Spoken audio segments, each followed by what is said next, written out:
We see every time there is a racial incident or even a concocted racial incident, we see these Antifa protests and Antifa riots.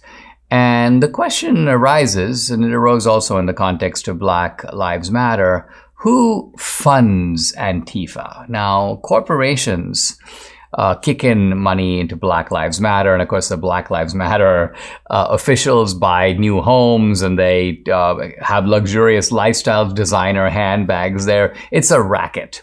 But what about Antifa? Corporations, as far as I know, are not funders of Antifa. And then some people think, well, it's obviously George Soros did it. She's putting the money into Antifa.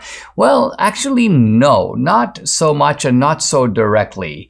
I believe there was one report that I read some time ago about a Soros connection. But by and large, what Soros does is he doesn't fund Antifa.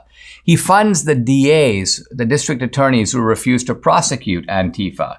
He funds the biased media that reports on and, in a sense, does cover for Antifa. He funds legal groups that work hand in hand with Antifa, but he doesn't fund Antifa itself. So who funds Antifa? Well, as it turns out, we do, or at least the taxpayers do, particularly in democratically controlled cities. Just recently, the city of Philadelphia agreed to pay $9.25 million, almost $10 million, to 343 left-wing protesters who said they got physical and emotional injuries from the cops.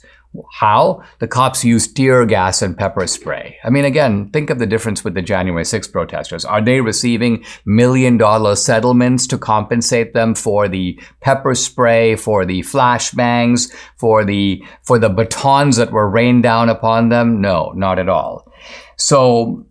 So what you have is an Antifa riot, a Black Lives Matter riot. They damage all kinds of property. They block highways. In some cases, they hurt people. And then what happens is they sue the cops.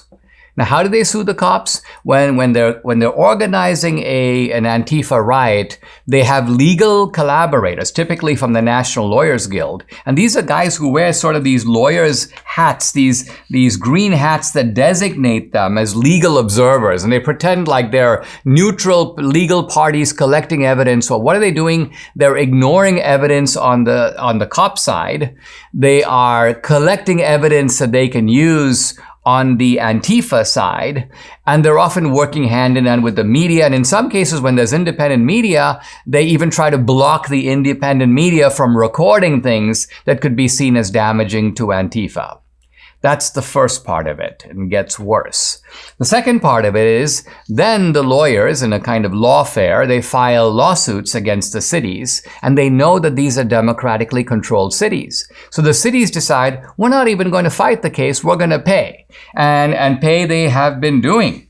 So we have seen now in a number of cities, Denver agreed to pay $1.6 million to 7 people. I mean, think about it. That's almost $200,000. I mean, that's over $200,000 per person.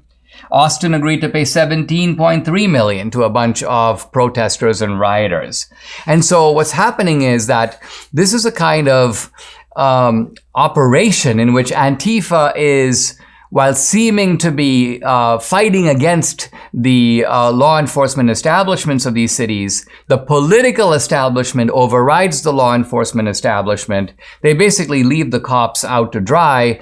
It demoralizes the cops, and then they take taxpayer money and they give it to the leftists, and this is what keeps Antifa in business. And so to the question, who funds Antifa?